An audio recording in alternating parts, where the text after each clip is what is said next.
What a discussion we're about to have. From music to politics and back to music, our guest this morning will be returning to his first love of making music after entering the political arena for a few years. Acclaimed SA musician Ringo Madlingozi took to social media on X this past week to announce his departure from being a member of Parliament. He tweeted, "I'm no longer active in politics.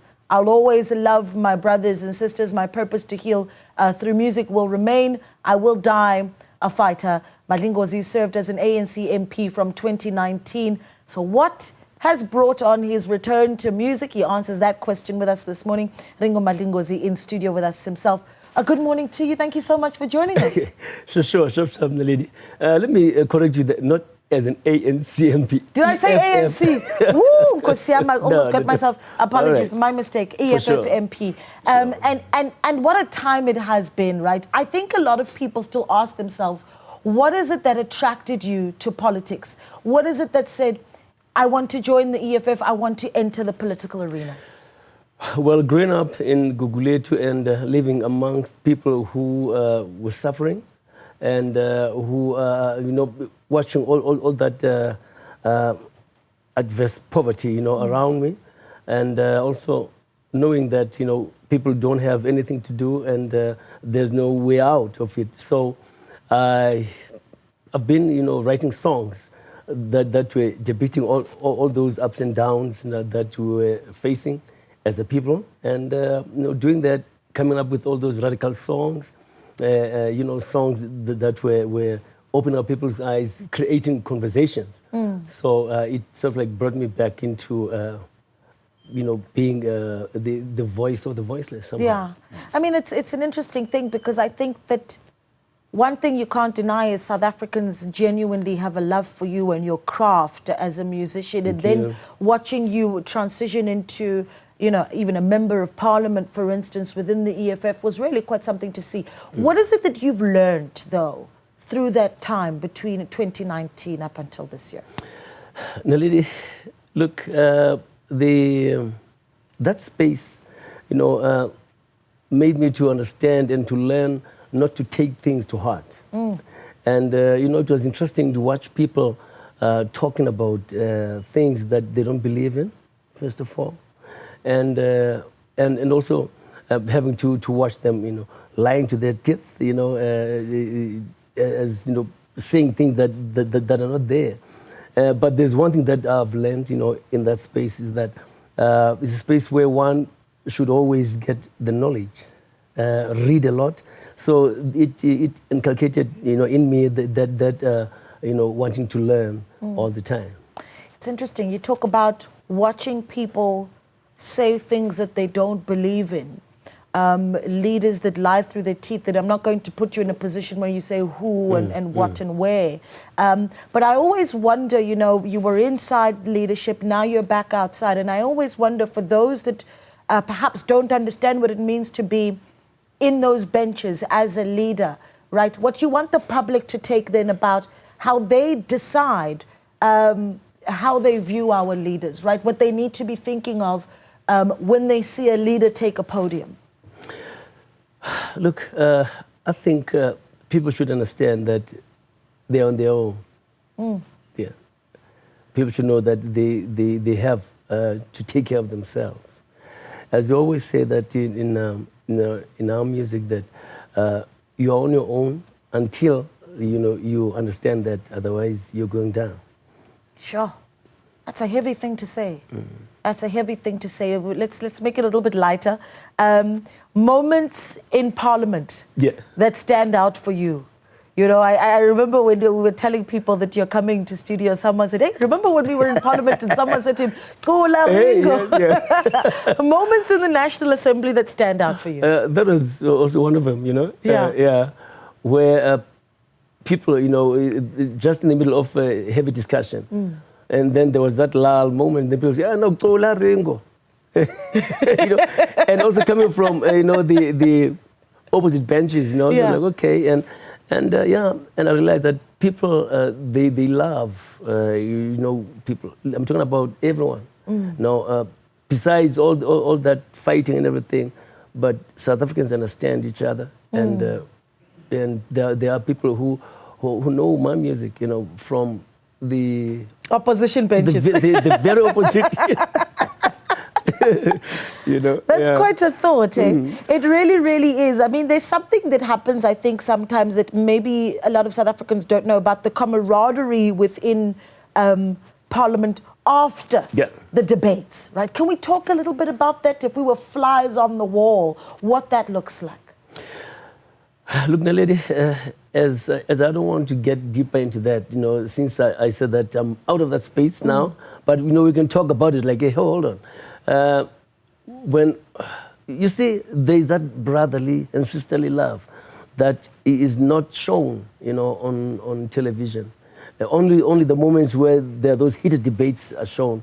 But then, you know, you find that people, they want to do good for the people, for their constituencies. But yeah, and yeah, it's that I won't say game, but it's that that discussion that makes everything happen. Yeah. Or not to happen. Yes. We've got this government of national unity right now, and I wonder, since you're going back into the musical space, how you feel about the Department of Arts and Culture, if you think that it is given the resources, the attention that it needs. You know, we had a conversation with Dr. Sipos Tole last week, and one of the things that he talked about was there needing to be a clear understanding of just how important the arts are in, you know, in part of our storytelling and defining our history.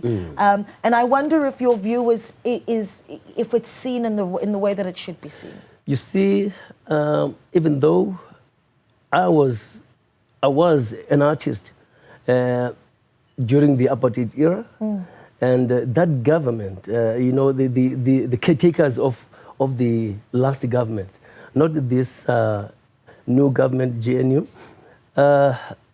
the ministers and the people who were in charge of the arts and culture, they were people who were never interested or who were never passionate and not having any knowledge about what they were talking about. And it's painful to realize that those people were always given the task of formulating policies that they don't believe in, first of all. So I don't think the government, you know, has been taking care of the art industry as a whole. I don't know about this new one. I don't want to talk about it, but I don't know. You're not in it. I'm not in it. You're not there. Yeah. Okay, what's next for you? Back into music. Well, you see, my first love, I love music. You know, I just like Mama Miriam Makeba, I would love to leave this world on stage, if it's possible. Not to hurt people, you know, seeing it, but just the last thing to do is for me to perform. I love performing for the people. I love to watch them, you know, getting mesmerized, you know, by still, you know, watching my moves on stage.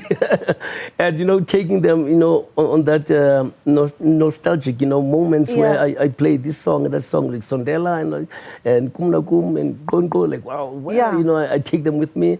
And I love that. And definitely, so with this coming album, even though I don't want to talk about it right now, but I think it is premature to talk about it. But, you know, the music changes and, you know, there's that evolution in music. So definitely the new music will be having me to be in the space of the music today. Not to change the genre, but to evolve nicely with it. Okay. But with that Ringo character. Really in it. So speaking of the Ringo character, man, put Ringo, you know, I've been curious. We were saying before we went on here, anytime you play a song by Ringo Madlingozi, ladies young and old, you know, I make the comment that I've seen Mama Bear to feeling like they're 17, 18 years old again when they listen to some of your music. And I think that what you've been able to do is give us timeless love songs. Thank you. I mean, truly, truly, truly. Talk to me about one memory of writing a love song that you say, okay, this is what I put into that song. You know, I had a friend that was coming from Cape Town. I don't want to mention it. You know, we were working at the video lab, and she just walked in. I'm like, "Hey, look at that!" Yeah. You know, Yeah. the way she was walking. So I did the song "Kum Na Kum." Yes. You know, like, and then the engineer was standing between me and the moving person. Yes. I'm like, Suka, can I look at that? Suka ndibone. Suka, for yalisita peke. So it's you know, it's every day is a song, you know, Naledi, and every moment is a song. Yeah. You know, don't be surprised, you know, when I start singing about this moment, when I'm seeing you and I'm singing every day. If that happens, please tell me. I'm recording this. I'm keeping it for the rest of my life. I really, Sure. I know that many South Africans are so excited to have you back in the music game. You've talked about an upcoming album, but upcoming shows, stages that are coming, you know. My producer's in my ear. I know he'd kill to see you on a stage at a jazz festival. Oh, yeah. You know, it's just that now, you remember, I'm in the studio right now, so I've been cutting out a lot more of these shows. But there'll be one in Vanderbilt, in what is casino in Vanderbilt?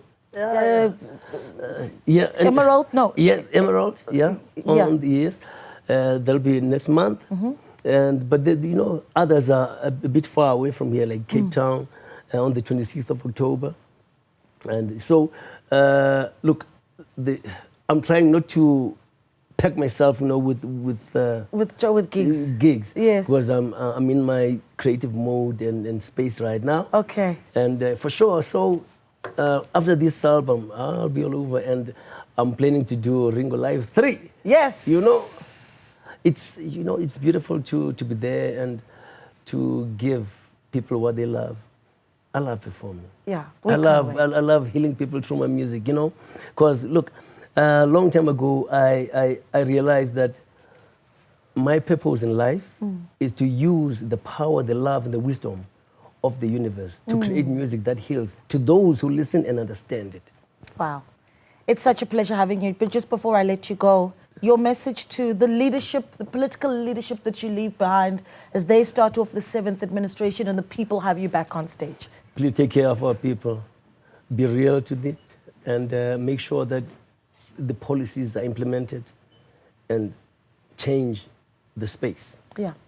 To the best for us. Yeah. Mr. Madlingozi, thank you for serving the country in the for National having me. Assembly, and it's been wonderful watching you in those debates in our parliament, contributing to the discussions that shape our country. And welcome back to the stage. We look forward to seeing you there. Mr. Ringo Madlingozi speaking to us here on the AM Report. And as soon as his shows are up, you best believe that we will be bringing all that information to you.